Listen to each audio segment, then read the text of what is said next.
My name is Elena Rodriguez, and at 28, I stood in the corner of my cousin's engagement party watching three women I'd known since childhood tear apart the only thing my grandmother had left me. The silver ring, with its modest turquoise stone, sat heavy on my finger as their laughter cut through the champagne-soaked air, each cruel word a reminder that in their world, love was measured by carats and status by designer labels. Before we jump back in, tell us where you're tuning in from, and if this story touches you, make sure you're subscribed.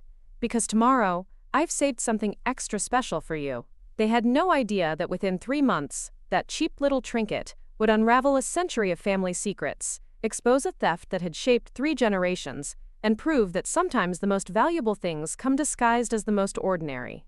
But that night, as I excused myself from the party and drove home in tears, I thought I was just wearing a piece of costume jewelry that my late grandmother had probably picked up at a flea market. The Fairmont Hotel ballroom sparkled with the kind of understated luxury that only old money could achieve. Crystal chandeliers cast dancing lights across silk tablecloths while a string quartet played softly in the corner. My cousin Vivian had outdone herself, and everyone knew it. The engagement ring on her finger caught the light with every gesture, a 3-carat princess cut that probably cost more than my annual salary as a high school art teacher. I nursed my wine in the corner, feeling underdressed despite my best black dress, when Vivian's friends descended like perfectly coiffed vultures. Chelsea Martinez led the pack, her platinum blonde hair swept into a chignon that probably required 2 hours and a team of professionals. Behind her, Madison and Sophia Chen flanked her like backup singers, their smiles sharp enough to cut glass. "Elena, darling," Chelsea's voice dripped with false sweetness. "That's such an interesting ring. Where did you find it? One of those vintage shops downtown?" She reached for my hand before I could pull it away, her manicured fingers cold against my skin. The ring had been my grandmother's, passed down to me after her funeral 6 months earlier. Abuela Rosa had worn it every day for as long as I could remember, twisting it around her finger when she was nervous, touching it absently when she told stories about the old country. It was simple, almost plain. A band of tarnished silver holding a turquoise stone no bigger than a pencil eraser. "It was my grandmother's," I said, trying to keep my voice steady. "She left it to me." Madison leaned in closer, squinting at the ring through her designer glasses. "Oh, turquoise. How very southwestern. Did she buy it on one of those tourist trips to Santa Fe?" "It's actually quite old," I said, feeling heat creep up my neck. "She said it was in our family for generations." Sophia laughed, a sound like breaking glass. "Generations of what? Flea market finds? Honey, I hate to break it to you, but that's not even real silver. Look how tarnished it is. And that stone? That's probably dyed howlite, not actual turquoise." Chelsea held my hand up to the light, turning it this way and that, like she was examining a specimen under a microscope. "The setting is so primitive, too. Look at those crude prongs. This was definitely machine-made, probably in the 70s when all that hippie jewelry was popular. Your grandmother probably paid $20 for it at most."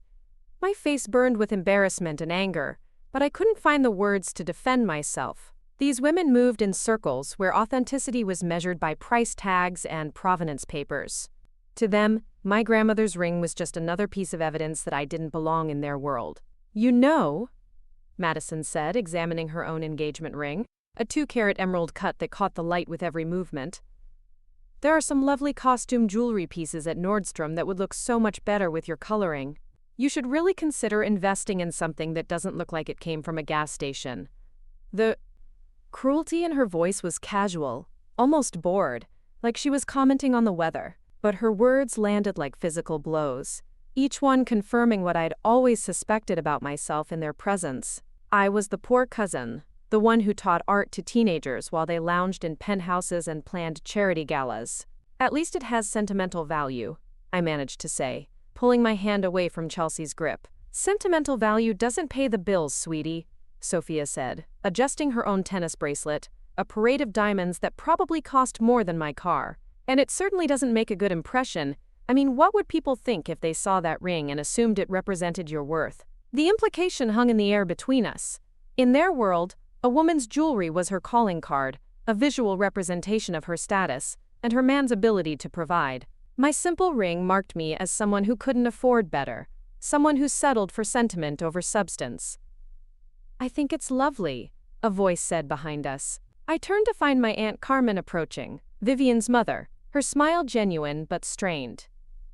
She'd been watching the exchange from across the room. Rosa always had such elegant taste. Chelsea's smile faltered for just a moment before reassembling itself. Mrs. Morales, of course, we were just admiring Elena's vintage piece. So authentic. The way she said authentic made it sound like a disease, but Aunt Carmen's presence seemed to deflate some of their cruelty. And they drifted away toward the bar, their laughter trailing behind them like perfume. "Don't listen to them, mija," Aunt Carmen said softly, squeezing my shoulder. They wouldn't recognize real value if it bit them, but her kindness only made the humiliation worse. I excused myself and found refuge in the hotel's powder room, staring at my reflection in the ornate mirror. The ring looked exactly as they'd described it, cheap and tarnished, the turquoise stone dull under the harsh vanity lights. For the first time since Abuela's funeral, I considered taking it off. I twisted the ring around my finger the way my grandmother used to, and for a moment I could almost hear her voice, speaking in the mixture of Spanish and English that had been the soundtrack of my childhood. "My ja," she would say, "the most valuable things in life don't always look like much on the surface. Sometimes they're hiding in plain sight, waiting for someone with eyes to see." The party continued around me when I returned, but the joy had been sucked out of it. I made my excuses to Vivian, who was too caught up in accepting congratulations to notice my distress, and escaped into the cool Seattle evening. The drive home to my small Capitol Hill apartment felt like a retreat from a battlefield where I'd been thoroughly defeated. My apartment was a studio, cramped but cozy, with exposed brick walls lined with my students, artwork, and my own paintings. It was a world away from the Fairmont's opulence, but it was mine. I poured myself a glass of wine and sat on my futon, turning the ring under the lamplight. For the first time, I really examined it closely. The silver, though tarnished, had an unusual weight to it. The turquoise stone was secured by 4 prongs that, while simple, showed signs of handcrafting rather than machine production. Along the inside of the band, barely visible, were tiny marks that might have been a maker's signature or hallmark. I thought about my grandmother, Rosa Elena Vasquez, who had raised me after my parents died in a car accident when I was 12. She had been a quiet woman, gentle and patient, working double shifts at the hospital laundry to make ends meet. She never spoke much about her past, about the family we'd left behind in New Mexico, or about how she'd ended up alone in Seattle, with nothing but a fierce determination to give me a better life. The ring had been her constant companion. She'd worn it while braiding my hair for school, while teaching me to make tamales at Christmas, while holding my hand at my high school graduation. When the cancer took her 6 months, Preparing and narrating this story took us a lot of time. So if you are enjoying it, subscribe to our channel. It means a lot to us. Now, back to the story. ago, she'd pressed it into my palm with shaking fingers and made me promise to never sell it, no matter how desperate things got. "Promise me, Elena," she'd whispered, her voice barely audible over the hospital monitors. "This ring, it has a story. Someday you'll understand." I'd promised, of course, though I'd assumed the story was simply one of love and memory. Now, sitting in my apartment with the cruel words of Vivian's friends still echoing in my ears, I wondered what story a $20 piece of costume jewelry could possibly tell. The next morning brought the familiar chaos of teaching high school art.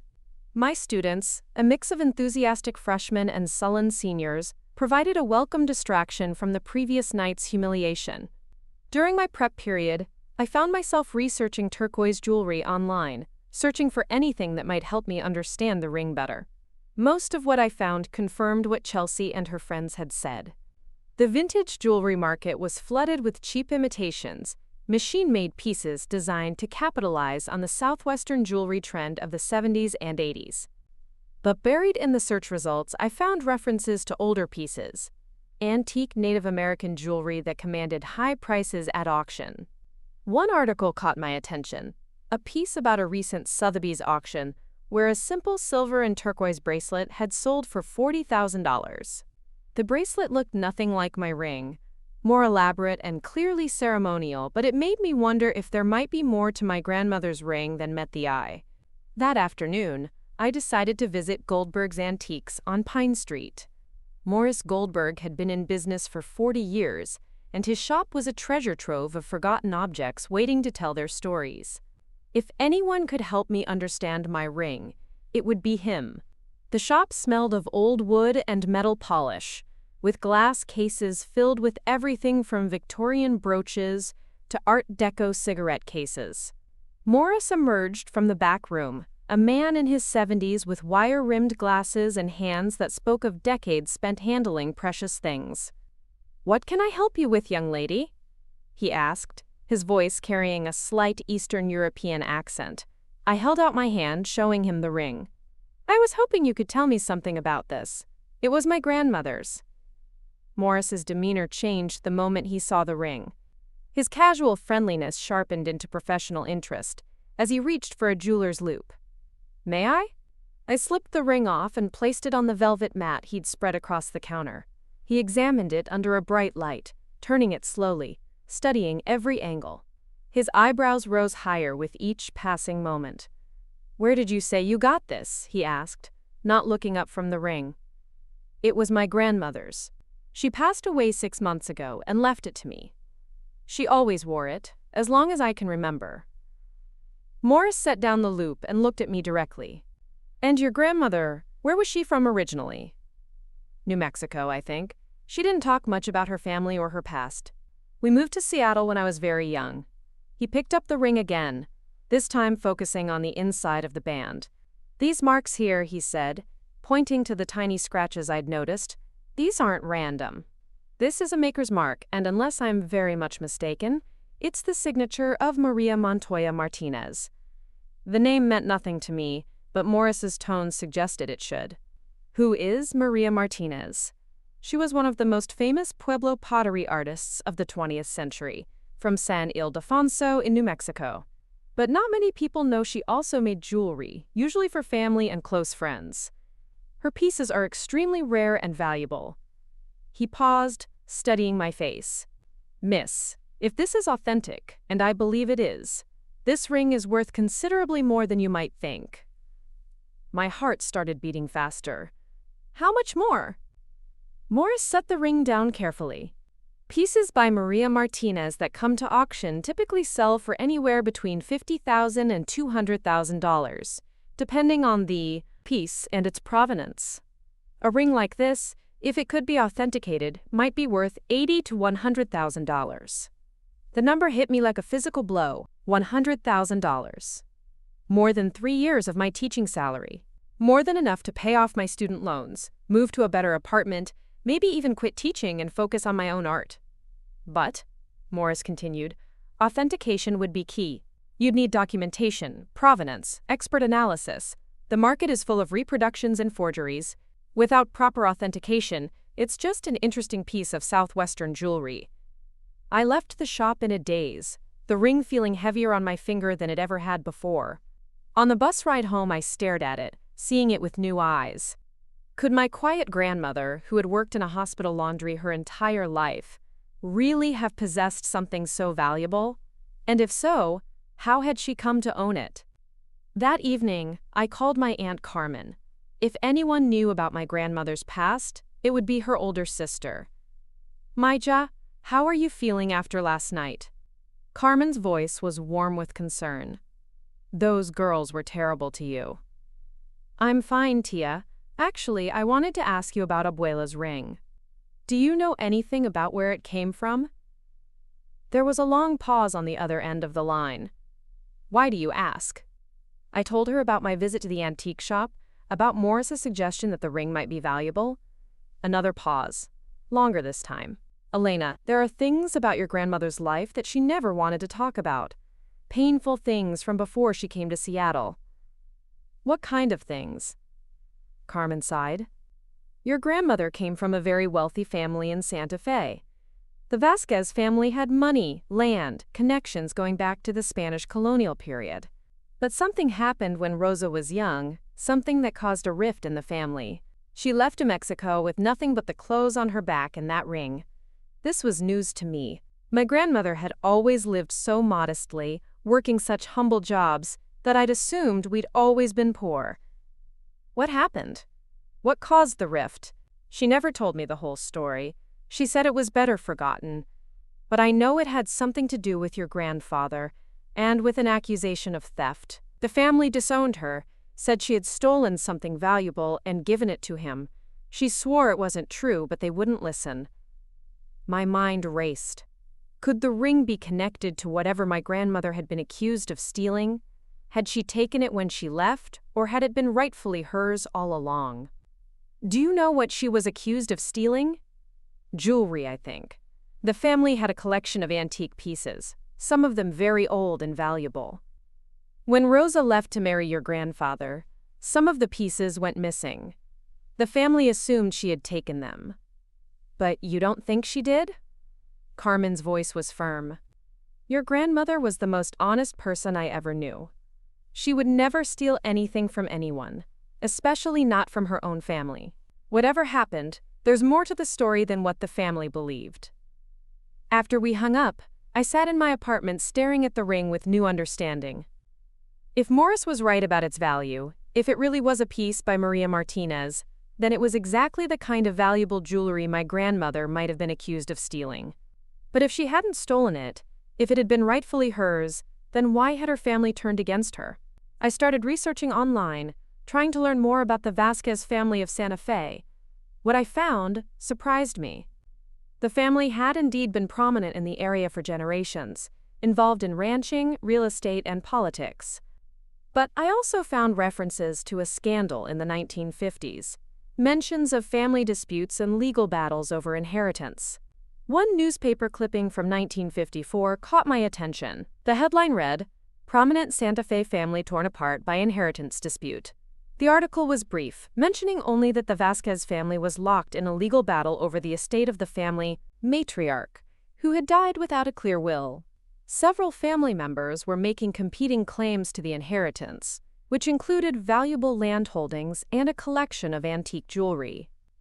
The article didn't mention my grandmother by name, but the timing matched what Carmen had told me. If Rosa had left Santa Fe around this time, she might have been caught up in this inheritance dispute. That weekend, I made a decision that would change everything. I booked a flight to Santa Fe. The plane descended through desert skies into a landscape that felt both foreign and familiar. The adobe buildings and desert mountains stirred something deep in my memory, or perhaps in my genetic memory, a recognition of home I hadn't expected to feel. Santa Fe was everything my grandmother had never talked about, a city of art and culture and old Spanish elegance. I rented a car and drove through the plaza area, trying to imagine my grandmother as a young woman walking these same streets. My first stop was the New Mexico State Archives, where I hoped to find records of the Vasquez family inheritance dispute. The archivist, a helpful woman named Dr. Patricia Sandoval, led me through rooms full of documents and legal files. The Vasquez case was quite famous at the time, she explained, pulling files from several boxes. The family had been prominent since the territorial days, but when the patriarch died in 1953, he left behind a complex estate and some family members who felt they'd been cheated out of their inheritance. The files painted a picture of a family torn apart by greed and suspicion. Don Carlos Vasquez had indeed died without a proper will, leaving behind valuable ranch land, several properties in Santa Fe, and what the documents described as, quote, a significant collection of Native American artifacts and jewelry, including pieces by renowned Pueblo artists. According to the legal documents, several family members had claimed ownership of different parts of the estate. Most interesting to me was a claim filed by someone named Elena Vasquez, described as the deceased's granddaughter, who argued that she had been promised certain pieces of the jewelry collection, including what she described as a turquoise ring commissioned by my grandfather from Maria Martinez of San Ildefonso. Elena Vasquez. My grandmother's full name had been Rosa Elena Vasquez. The grandmother I'd been named after had been Rosa, but her first name had actually been Elena. Dr. Sandoval helped me trace the legal battle through months of court filings. The other family members had accused Elena of trying to steal the jewelry collection, claiming she had no right to any of the pieces. They argued that she was trying to take advantage of the old man's fondness for her to claim valuable items that belonged to the entire family. But buried in the files was a document that changed everything. It was a receipt, faded and yellowed with age, dated 1952. It was made out to Don Carlos Vasquez and signed by Maria Martinez, San Ildefonso Pueblo. The receipt was for 1 silver and turquoise ring, custom commissioned for granddaughter Elena. My hands shook as I held the paper. Don Carlos had commissioned the ring specifically for his granddaughter, Elena, my grandmother. It hadn't been stolen, it had been made for her. This is remarkable, Dr. Sandoval said, examining the receipt. This proves the ring was legitimately hers. I wonder why the family didn't accept this as evidence. I found the answer in another file. The receipt had been discovered only after the legal battle was over, found in Don Carlos's personal papers after the estate had been settled and distributed. By then, Elena had already left Santa Fe in disgrace, branded as a thief by her own family. She had been innocent all along. The next morning, I visited San Ildefonso Pueblo, hoping to learn more about Maria Martinez and the ring she had made for my great-grandfather. The Pueblo was a small community about 20 miles north of Santa Fe, a cluster of adobe buildings surrounded by desert and mountains. At the Pueblo's cultural center, I met with Robert Martinez, Maria's great-grandson and a potter in his own right. When I showed him the ring and the receipt, his eyes lit up with recognition. "This is definitely my great-grandmother's work," he said, examining the ring under a magnifying glass. "See this particular way she set the stone? And these marks on the band? She had a very distinctive style. This piece would have been made around 1952, near the peak of her career." He confirmed what Morris Goldberg had suspected. A ring like this, made by Maria Martinez with documented provenance, would indeed be worth between $80,000 and $100,000 at auction. "Your great-grandfather had excellent taste," Robert continued. "Maria didn't make many rings, and she certainly didn't make them for just anyone. He must have been someone special to commission a piece like this for his granddaughter."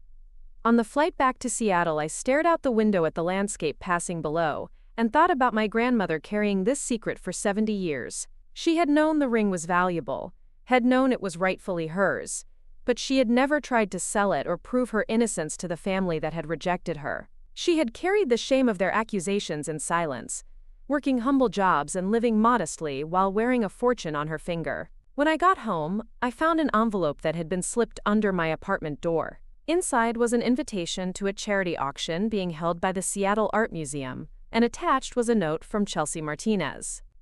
"Elena," the note read in her perfect handwriting, "I hope you'll consider donating that charming ring of your grandmother's to our auction. We're raising money for arts education, and every little bit helps. Even costume jewelry can sometimes fetch a few $100s for a good cause. Let me know. XOXO, Chelsea." I stared at the note, remembering her cruel laughter at Vivian's party, her casual dismissal of my grandmother's ring as worthless gas station jewelry. The irony was almost too perfect. That's when I decided to accept Chelsea's suggestion, but not quite in the way she'd intended. The charity auction was held at the museum's main hall, a glittering event attended by Seattle's social elite. I had spent the week getting the ring properly authenticated, working with Dr. James Whitman, a professor of Native American Studies at the University of Washington, and a recognized expert on Pueblo jewelry. His authentication certificate, combined with the receipt from the New Mexico archives and Robert Martinez's confirmation, left no doubt about the ring's authenticity and value. I arrived at the auction wearing the ring, just as I had worn it to Vivian's party. But this time, I felt different. This time, I knew exactly what I was wearing. Chelsea approached me almost immediately, her smile bright and predatory. "Elena, darling, I'm so glad you decided to come. Did you bring the ring?" "I'm wearing it," I said, holding up my hand. She glanced at it dismissively. "Oh, you're wearing it tonight? Well, we can get it from you before the auction starts. I've already had it listed in the catalog as Vintage Southwestern Ring, estimated value $50 to $100. Madison and Sophia appeared at her side, drinks in hand, their smiles just as sharp as I remembered. "Are you sure you want to donate it?" Madison asked with fake concern. "I mean, if it has sentimental value, maybe you should keep it." "I'm sure," I said, "but I think there might be a small error in the catalog description." Before Chelsea could respond, the auction began. We took our seats as the auctioneer, a distinguished man from Christie's who had been hired for the evening, began presenting the evening's lots. Paintings and sculptures sold for thousands of dollars, jewelry pieces commanded five-figure bids, and the audience seemed enthusiastic about supporting arts education. When they reached lot number 47, I felt my heart start racing. The auctioneer held up my ring, and I saw Chelsea lean forward in her seat, expecting to watch a piece of costume jewelry sell for pocket change. "Lot 47," the auctioneer announced, "is a particularly special piece tonight. We have a silver and turquoise ring created by Maria Montoya Martinez of San Ildefonso Pueblo, circa 1952. This piece comes with full provenance and authentication, including the original commission receipt and expert verification." Maria Martinez is considered one of the most important Native American artists of the 20th century, and jewelry pieces by her hand are extremely rare. I watched the color drain from Chelsea's face. Around us, the murmur of excitement grew louder as people recognized the significance of what was being offered. The ring was commissioned by Don Carlos Vasquez of Santa Fe for his granddaughter in 1952, the auctioneer continued, and has remained in the family ever since. "We'll start the bidding at $50,000. The gasp that went through the audience was audible. Chelsea turned to stare at me, her mouth literally hanging open. Behind her, Madison had dropped her program, and Sophia looked like she might faint.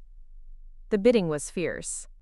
Museum curators bid against private collectors, while art dealers fought to secure the piece for their clients. Within minutes, the price had climbed past $70,000, then $80,000, then $90,000.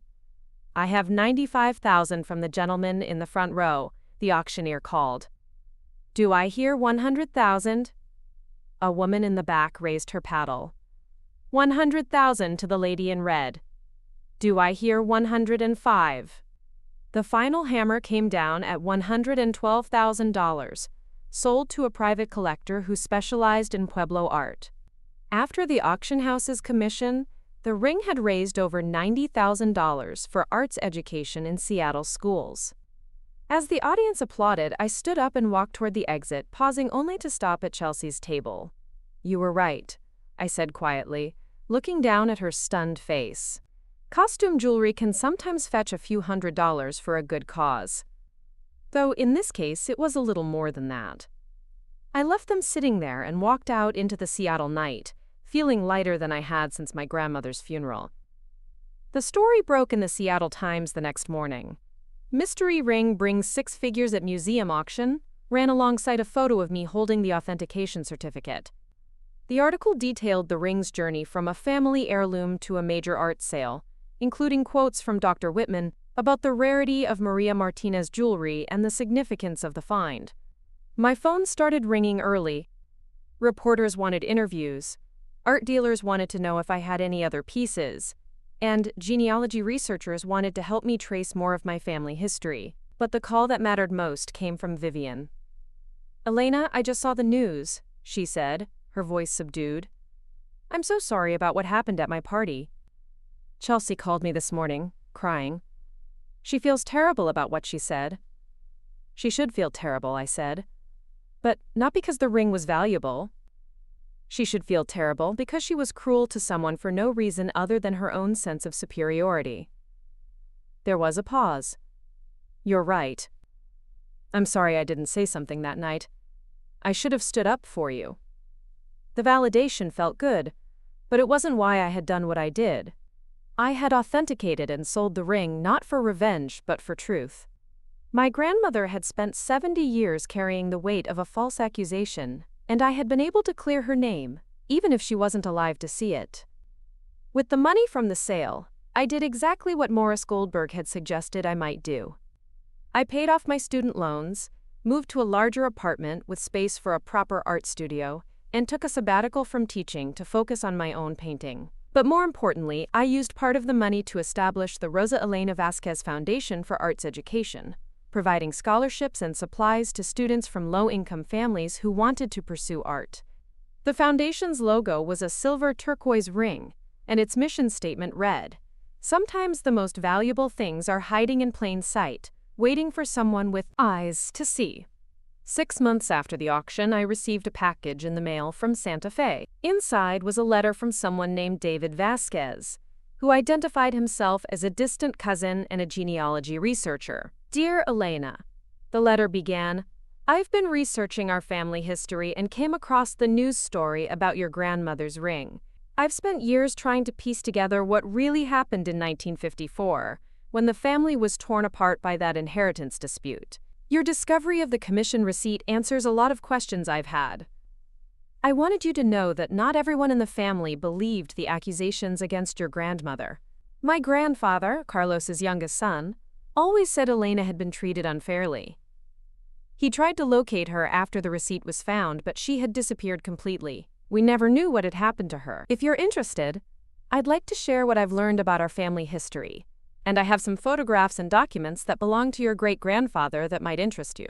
The family has changed a lot in the decades since that terrible time, and I think many of us would like to know more about the granddaughter Elena loved so much." I wrote back to David, and over the following months we began to piece together the fuller story of my family's history. Through him, I learned that Don Carlos had been a progressive rancher who had close relationships with the Pueblo communities around Santa Fe. He had been one of the first Anglo collectors to recognize the artistic value of Native American pottery and jewelry, and he had developed genuine friendships with artists like Maria Martinez. David sent me photographs of my great-grandfather, a tall man with kind eyes who looked remarkably like my grandmother. There were pictures of the family ranch, images of Pueblo ceremonies that Don Carlos had been invited to attend, and photographs of my grandmother as a young woman, beautiful and vibrant. Nothing like the quiet, worn woman I remembered from my childhood. Most precious was a letter Don Carlos had written to his lawyer just before his death, a letter that had been lost in the estate files and only recently discovered. In it, he expressed his wish that Elena, the granddaughter who reminds me most of her grandmother, and who has the artist's eye to appreciate beautiful things, should receive the ring he had commissioned for her along with several other pieces from his collection. The letter had never been found during the original legal battle, but it clearly established my grandmother's right to the ring and vindicated her completely. Through David, I also learned that my grandmother's departure from Santa Fe had been even more painful than I'd realized.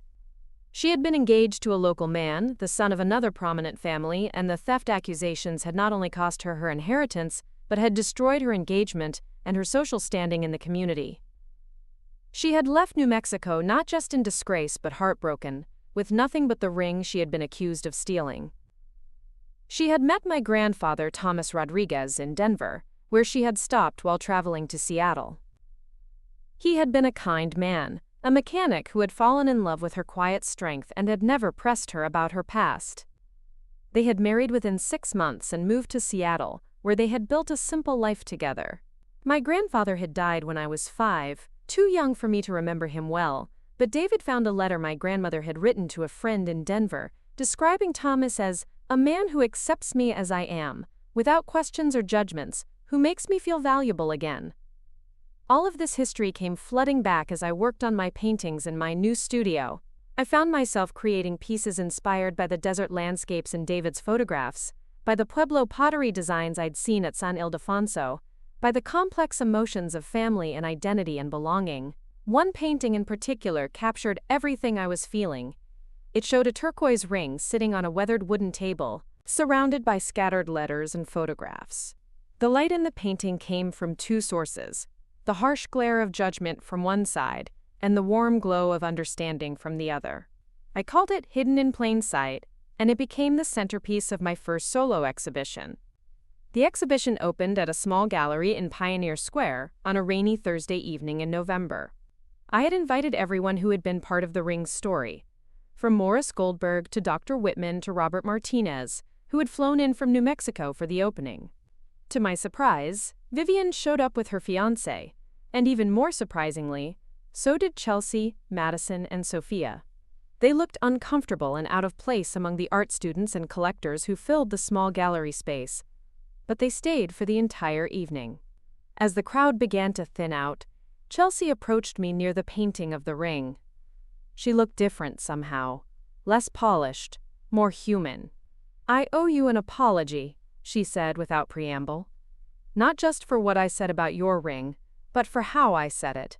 I was cruel, and there was no excuse for that."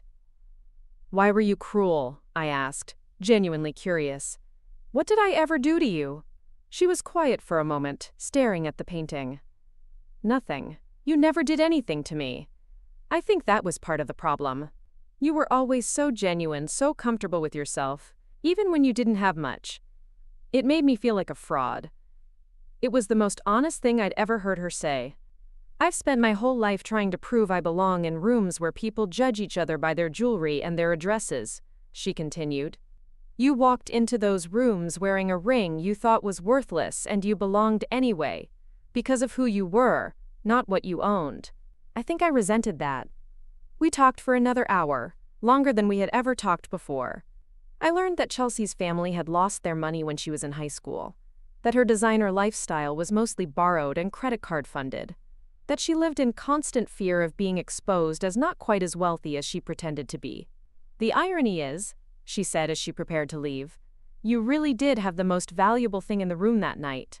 Not just the ring, but the certainty of who you were and where you came from.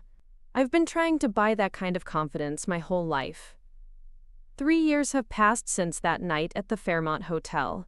The Rosa Elena Vasquez Foundation has provided art scholarships to over 200 students, and several of them have gone on to study art at prestigious colleges and universities. I've had 2 more solo exhibitions, and my paintings now hang in collections across the Pacific Northwest. I've also reconnected with my extended family in New Mexico. Last Christmas, I spent the holidays at David's ranch outside Santa Fe, surrounded by cousins I'd never met and relatives who welcomed me like the prodigal granddaughter returning home. We visited Don Carlos's grave together, and I left a small turquoise stone on his headstone, a gift from his great-great-granddaughter who finally understood the gift he had tried to give. The morning after my gallery opening, I woke to find 3 missed calls from David Vasquez and a voicemail that would change everything I thought I knew about my grandmother's story. His voice was excited but careful, the tone of someone who had discovered something significant but wasn't sure how to share it. "Elena, call me back as soon as you get this. I found something in my grandfather's papers, something that changes the whole story about Rosa and the inheritance dispute. It's bigger than just the ring. Much bigger." I called him back immediately, my hands shaking as I dialed. The success of my exhibition, the reconciliation with Chelsea, even the scholarship foundation, seemed suddenly insignificant compared to the urgency in David's voice. "I've been going through the rest of my grandfather's documents," he said without preamble. "Remember how I told you he always believed Rosa had been treated unfairly? Well, it turns out he kept investigating. Even after she disappeared, he never stopped trying to prove her innocence. David had found a hidden compartment in an old desk, sealed behind a false back that had only been discovered when he was preparing to donate the furniture to charity. Inside were dozens of documents, photographs, and correspondence that painted a completely different picture of what had happened in 1954. Rosa wasn't accused of stealing just one piece of jewelry, David continued. She was accused of stealing an entire collection.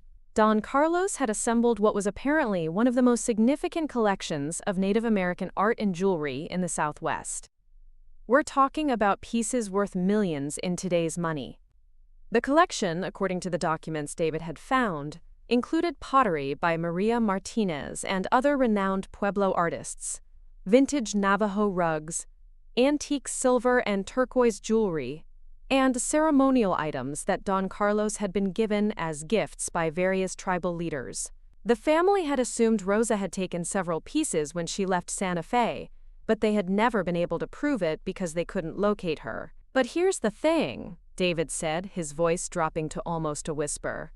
"My grandfather found proof that Rosa never took anything except what was rightfully hers. The other pieces, the ones she was accused of stealing, were hidden by someone else in the family, someone who let Rosa take the blame to cover their own theft." My grandmother had been innocent not just of taking the ring but of taking anything at all. She had left Santa Fe with only what belonged to her, while someone else in the family had stolen the valuable pieces and allowed her to become the scapegoat for their crime. Who? I asked, though I wasn't sure I wanted to know the answer. My great-uncle, Ramon Vasquez, Don Carlos's eldest son, and Rosa's uncle. He had gambling debts, business failures, a lot of financial pressure. According to these documents, he took the most valuable pieces from the collection and sold them to private collectors in California and Texas. When the family discovered the missing items after Don Carlos died, Ramon suggested that Rosa must have taken them. The betrayal was staggering. Rosa's own uncle had not only stolen from the family estate, but had deliberately destroyed her reputation and her future to protect himself. She had spent 70 years carrying the shame of accusations made by the very person who had committed the crime she was blamed for. David had more. Among his grandfather's papers was a confession letter, written by Ramon years later but never sent.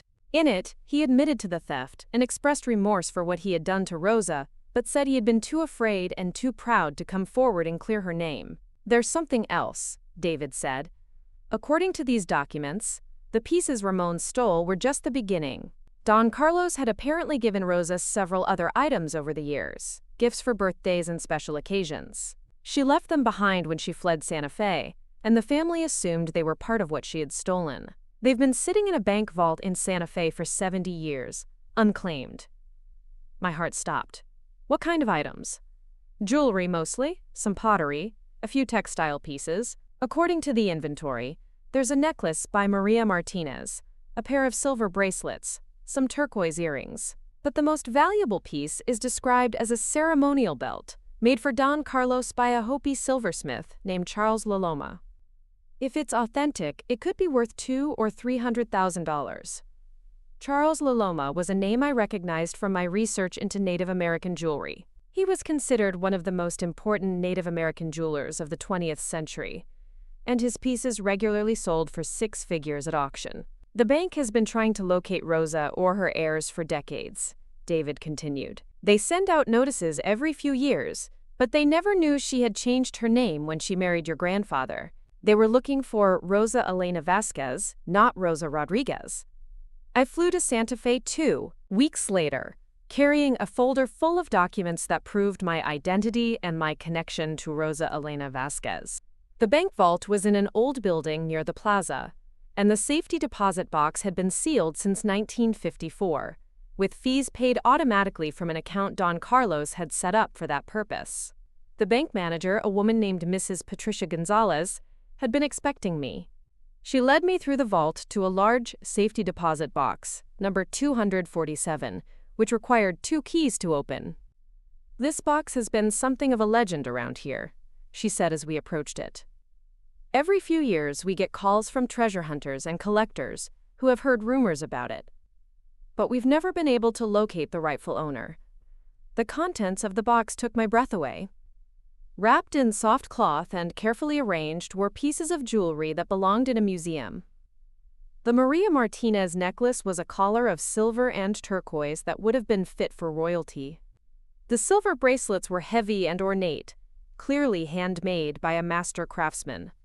But the centerpiece was the ceremonial belt David had mentioned. The belt was unlike anything I had ever seen. Made by Charles Laloma in the early 1950s, it was a work of art that happened to be wearable jewelry. The silver work was intricate beyond belief, with turquoise, coral, and other stones set in patterns that seemed to flow like water across the metal. Even in the fluorescent light of the bank vault, it seemed to glow with its own inner fire. Mrs. Gonzalez showed me the documentation that had been sealed with the jewelry. Don Carlos had left detailed notes about each piece, including when and why he had given them to Rosa. The belt had been a graduation gift when she finished high school.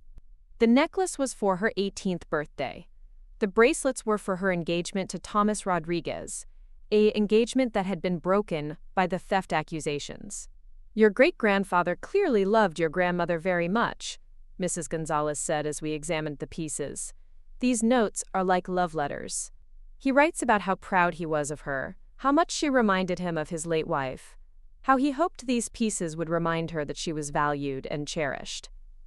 Among the papers was another letter, this one addressed to Rosa and sealed but never sent. I opened it with trembling hands. "My dearest Elena," it read in Don Carlos's careful handwriting. "If you are reading this, it means the worst has happened and our family has failed you. I pray that is not the case, but I have seen the jealousy and greed in some of their hearts, and I fear what they might do if they think you stand between them and what they believe they deserve." The letter went on to explain that he had hidden the most valuable pieces of Rosa's inheritance in the bank vault because he suspected some family members might try to claim them illegally. He had planned to give Rosa the key on her wedding day, but the accusations and her sudden departure had prevented that. "These pieces are yours by right and by love," the letter continued.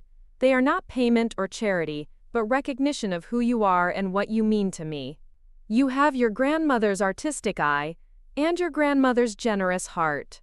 These beautiful things should belong to someone who can appreciate their beauty and understand their significance." The final paragraph was the most heartbreaking. "If something has happened to separate us, if lies have been told or accusations made, know that I never doubted your honesty or your character. You are the best of us, Elena, and I am proud to call you my granddaughter. Carry these pieces with pride and remember that you are loved." I sat in that bank vault and cried for the grandfather I had never met and the grandmother who had never known how much she was truly loved. She had spent 70 years believing her family had rejected her for being a thief, when in reality her grandfather had been trying to protect her inheritance and had never stopped believing in her innocence. The process of claiming the inheritance took several weeks, involving lawyers and appraisers and experts who needed to authenticate the pieces. When all was said and done, the contents of the safety deposit box were valued at just over $800,000. Combined with the money I had made from selling the ring, I suddenly found myself with more wealth than I had ever imagined possible. But more important than the money was what the discovery meant for my understanding of my family's history. David and I spent hours piecing together the full story, working with historical records and family documents to reconstruct what had really happened in 1954. The picture that emerged was of a family torn apart by greed and suspicion, but also of a young woman who had been stronger and more principled than anyone had realized. Rosa had known the jewelry was rightfully hers, had known her grandfather's intentions, but she had also known that staying in Santa Fe to fight for her inheritance would have meant years of legal battles and family warfare. She had chosen to walk away from nearly $1 million in today's money, rather than tear her family apart further. She had chosen a simple life with a man who loved her, over a wealthy life surrounded by people who doubted her integrity. It was, I realized, exactly the kind of choice that defined who my grandmother had been. She had always put relationships and principles above material wealth, even when wearing what she knew was a valuable ring. She had lived modestly and worked humble jobs because that was the life she had chosen, not the life that had been forced upon her. The revelation about Ramon's guilt also explained something that had always puzzled me about my grandmother's personality. She had been almost obsessively honest, to the point where she would walk back into stores to return extra change, where she would spend hours looking for the owners of lost items she found on the street. I had always attributed this to her natural character, but now I understood it as the behavior of someone who had been falsely accused of theft and was determined never to give anyone reason to doubt her integrity again. With David's help, I arranged to have Ramon's confession letter delivered to the remaining members of the Vasquez family in Santa Fe. Most of them were grandchildren and great-grandchildren of the people who had been involved in the original dispute, but they needed to know the truth about what had happened. The reactions were mixed. Some family members were horrified to learn that their ancestor had committed the theft and allowed an innocent woman to be blamed. Others were defensive, arguing that the events had happened too long ago to matter now. But several reached out to me directly, offering apologies on behalf of their family and expressing a desire to make some kind of amends. The most meaningful response came from an elderly woman named Carmen Vasquez, Ramon's daughter, who was now in her 80s. She called me from a nursing home in Albuquerque, her voice weak but clear. "I always suspected my father had done something terrible," she said. "He drank too much in his later years, and when he drank, he would mutter about Rosa, and about guilt, and about things that should have been different. I never understood what he meant, but I know he carried some kind of burden until the day he died. Carmen told me that her father had tried several times over the years to locate Rosa, claiming he had something important to tell her. But he had never been able to find her, and eventually he had given up and sunk deeper into alcohol and depression. He was not a bad man, Carmen said carefully. But he made a very bad choice, and it destroyed not just Rosa's life, but his own life too. He never forgave himself, even though he was too proud to admit what he had done. I found myself feeling sorry for Ramon, despite what he had done. He had made a desperate choice in a moment of financial crisis. But then he had spent the rest of his life living with the consequences. His theft had cost him his relationship with his father, his standing in the community, and ultimately his peace of mind. But my sympathy for Ramon was tempered by my anger at what his choices had cost my grandmother. She had lost not just her inheritance, but her family, her home, her fiancé, and her future. She had been forced to start over with nothing in a strange city, carrying the shame of accusations she knew were false. The more I learned about the ripple effects of that long-ago betrayal, the more I understood how deeply it had shaped not just my grandmother's life but my own. She had raised me with a fierce emphasis on honesty and integrity, but also with a deep mistrust of wealth and status. She had taught me to value hard work and simple living, but I now realized that was partly because she associated wealth with corruption and family conflict. Her silence about our family history hadn't been shame about being poor.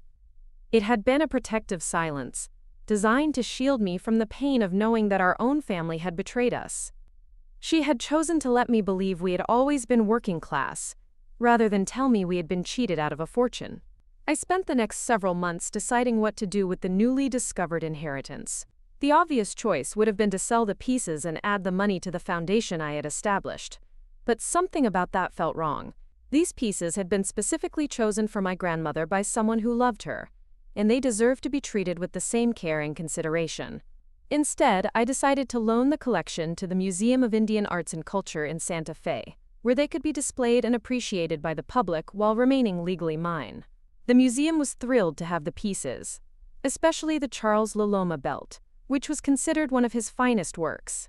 The exhibition, titled Hidden Legacy, the Rosa Elena Vasquez Collection, opened 6 months later. The museum had done extensive research into each piece, providing historical context and cultural background that helped visitors understand not just their artistic value, but their significance within Native American communities. I spoke at the opening, telling the story of my grandmother's wrongful accusation and her decades-long exile from her family and her inheritance. But I also spoke about the choices she had made, the dignity with which she had carried herself, and the values she had instilled in me despite the injustices she had suffered. These pieces were meant to be gifts of love, I told the audience.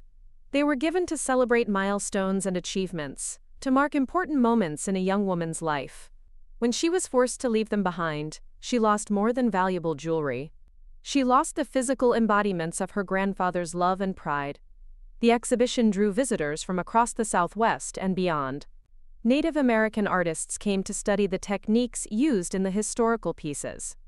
Collectors came to see works by artists they had only read about.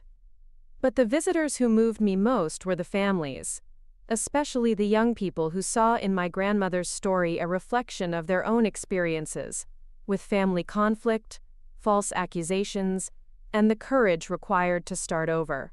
One visitor in particular made a lasting impression on me. She was a teenage girl named Maria Santos, who had come to the exhibition with her high school art class. While the other students rushed through the gallery, she stood for a long time in front of the Charles Loloma belt, studying every detail. My grandmother had a story like this. She told me when I approached her. She left Mexico with nothing because of something that wasn't her fault. She never talked about what happened, but she always told me that the most valuable things you can carry are the ones that don't weigh anything. Your character, your integrity, your ability to start over. Maria's words reminded me of something my own grandmother had said during one of our conversations near the end of her life.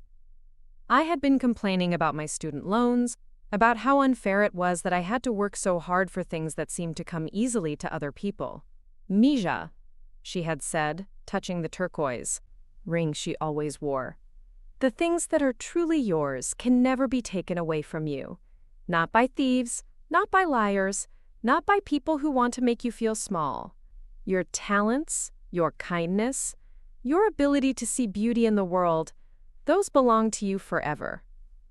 At the time, I had thought she was just offering comfort, trying to help me feel better about my financial struggles.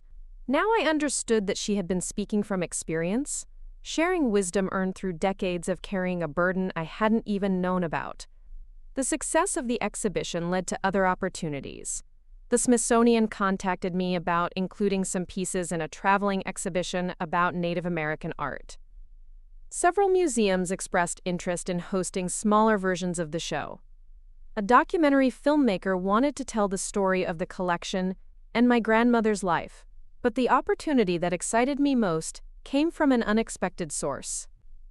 Dr. James Whitman, the University of Washington professor who had authenticated my grandmother's ring, called to tell me about a research project he was working on. "I'm documenting cases of cultural appropriation and theft in the art world," he explained.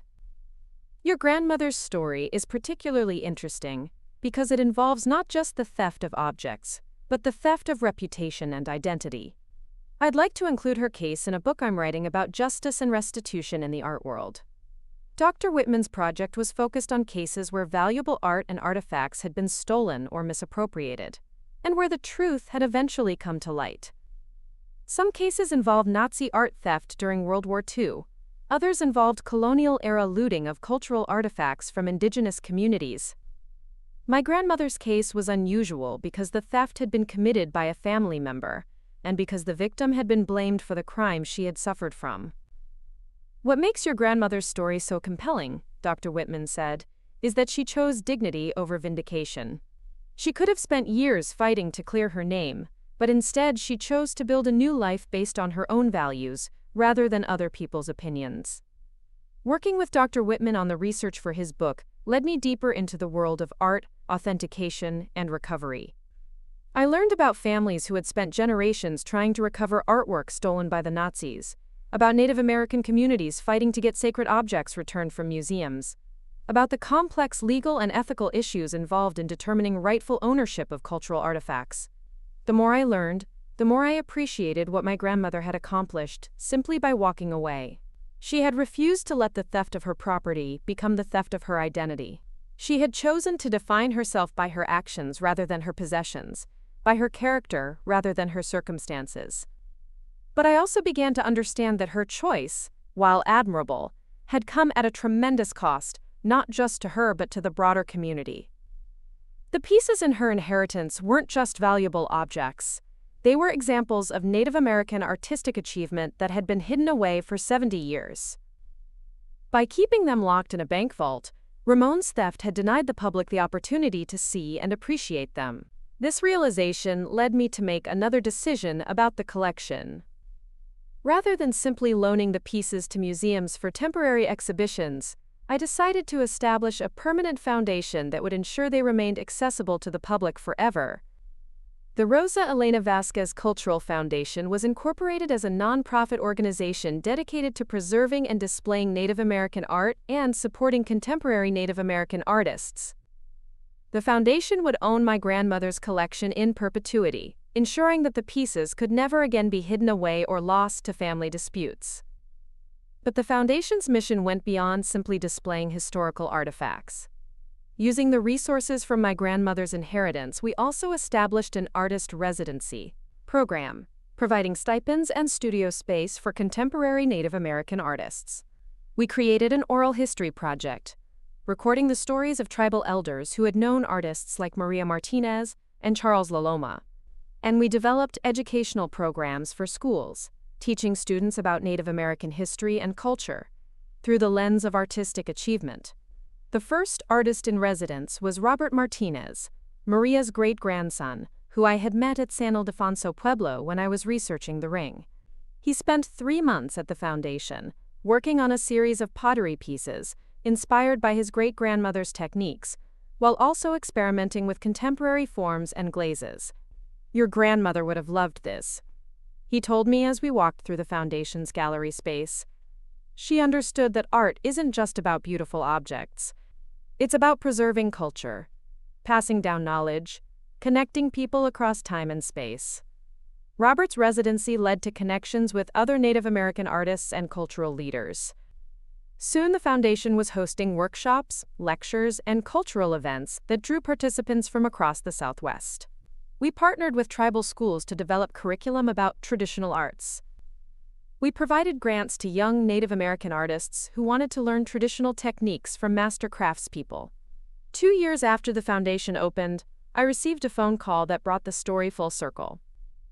The caller was a woman named Dr. Sarah Begay, a professor of art history at Northern Arizona University and a member of the Navajo Nation. "I've been following the work of your foundation," she said, "and I think I may have information that would interest you. I've been researching the provenance of Native American artifacts in private collections, and I've found evidence that some of the pieces your great-great-uncle stole may still exist."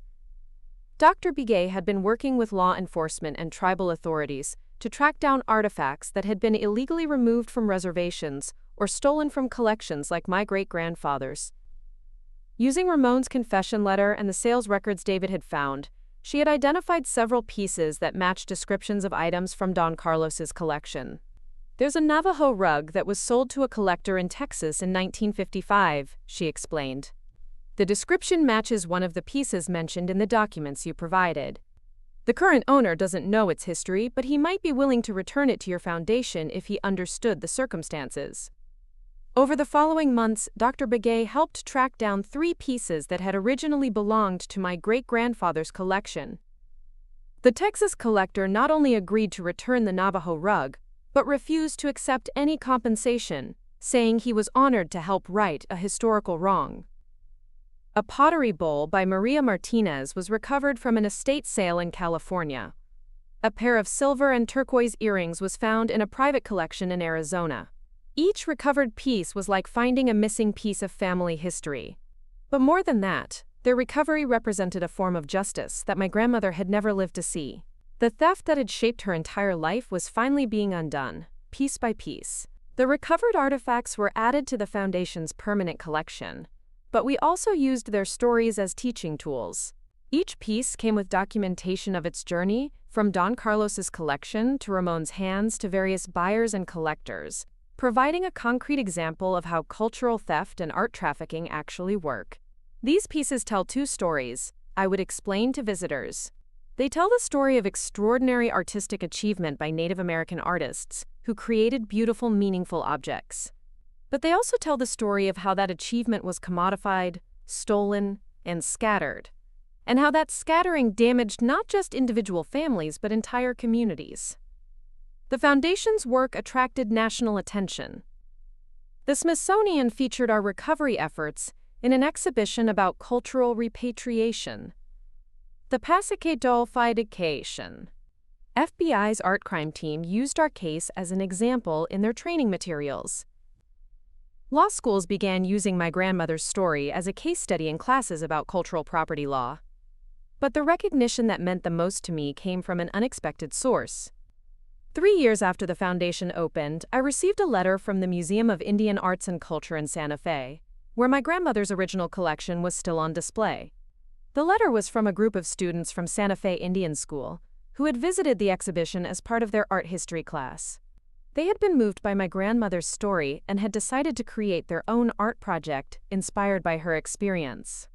Working with their teacher, they had researched other cases of Native American artifacts that had been stolen or misappropriated over the years. They had created a multimedia installation that combined traditional artistic techniques with contemporary technology, telling the stories of objects that had been separated from their communities and the efforts to bring them home. Your grandmother's courage in walking away from injustice inspired us to think about what courage looks like in our own time. The students wrote, "We want to be the generation that makes sure these stories are never forgotten, and that the mistakes of the past are not repeated." The students invited me to see their installation, and I flew to Santa Fe for the opening.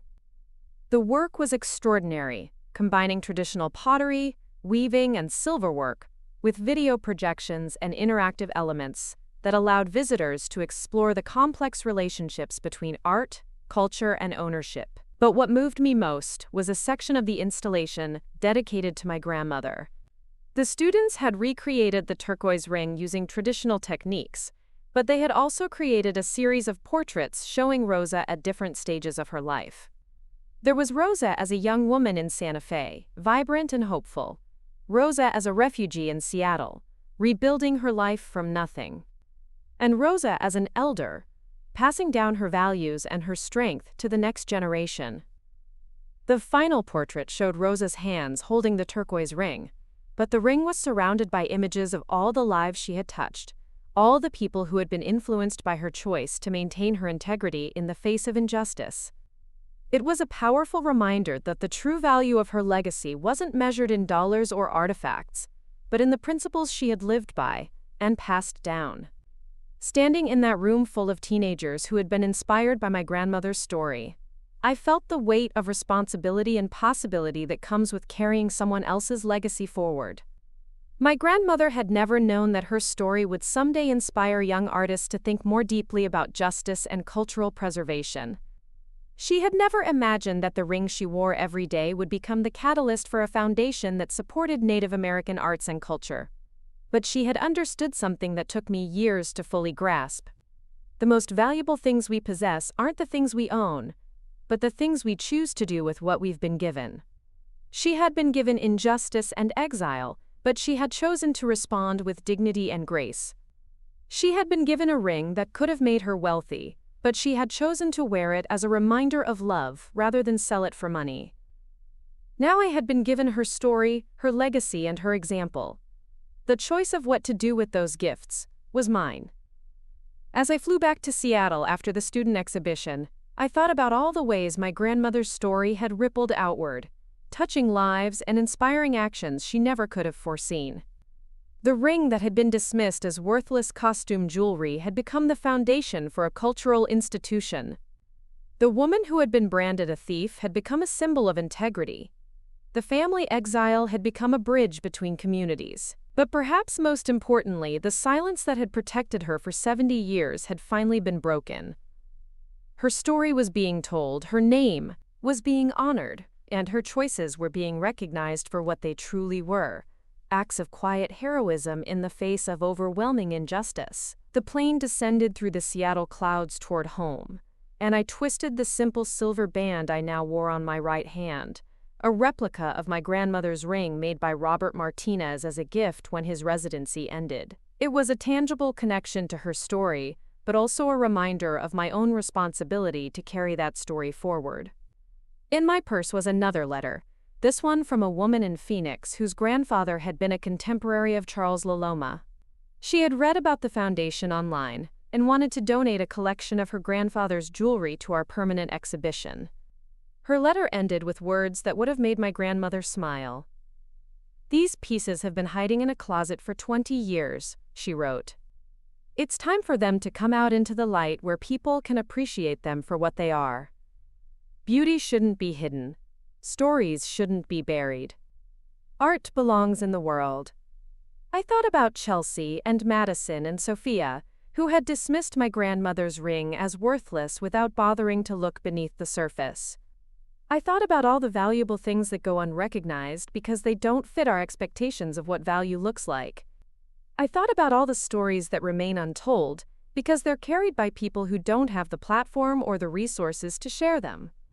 My grandmother's story had been hidden in plain sight for 70 years, worn on her finger every day but invisible to everyone who looked at it. Now it was being seen, being heard, being used to create something larger than itself. As the plane touched down in Seattle, I made myself a promise. I would spend the rest of my life looking for the hidden stories, the dismissed treasures, the overlooked legacies that were waiting for someone with eyes to see their true value. Because that's what my grandmother had taught me, without ever saying a word about it. Sometimes the most valuable things are the ones that don't look like much on the surface. Sometimes they're carried by people who have every reason to be bitter but choose grace instead. Sometimes they're passed down through generations like small sacred flames, waiting for the right moment to illuminate the darkness and show us who we really are. 5 years later, I stood at my grandmother's grave holding a letter from the Smithsonian.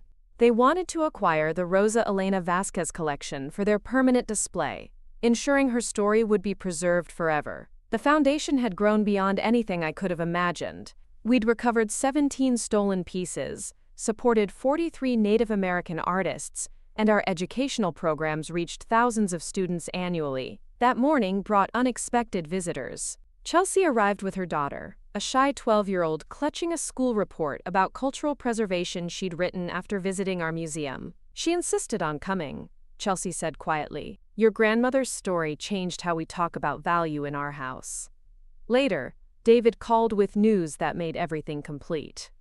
The Vasquez family had voted unanimously to rename their ancestral ranch the Rosa Elena Vasquez Heritage Site, acknowledging the injustice done to her and celebrating her legacy. As sunset painted the Seattle sky, I touched the replica ring on my finger and smiled. My grandmother had been right all along. The most valuable things don't weigh anything at all. Up next, you've got 2 more standout stories right on your screen. If this one hit the mark, you won't want to pass these up. Just click and check them out.